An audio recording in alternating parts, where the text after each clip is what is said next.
Congratulations on your purchase of FlexShade Zip Motorized Shades by Draper Incorporated. This video will cover methods for mounting the headbox at the installation site. For instructions on preparing your site for installation, please see the previous instructional video in this series. Please watch the entire video carefully before beginning this particular part of the installation process. You can download a more detailed PDF version of these instructions at draperinc.com. Here's an important note. It is the installer's responsibility to use the appropriate fasteners for the mounting surface. Draper is not responsible for the use of incorrect fasteners. To mount the headbox permanently, you will first need to attach the mounting brackets to the headbox as a spacer between the headbox and the wall. Be sure to leave a 1 3/4 inch or 45mm gap between the end cap and the mounting bracket. Once the set screws are tightened, remove the roller assembly. To do this, remove the screw from the bottom of the headbox.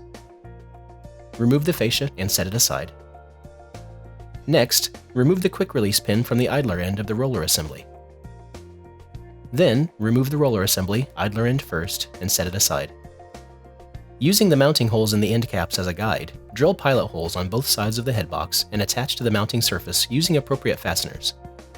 Note, the FlexShade Zip Motorized Shade System can be ordered with a cable exit pre-drilled in the top or back of the headbox. If there's no cable exit provided, you must drill one at this time.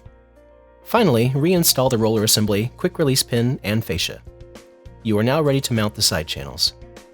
If you need further assistance, please contact your dealer or call Draper Inc. at 765-987-7999.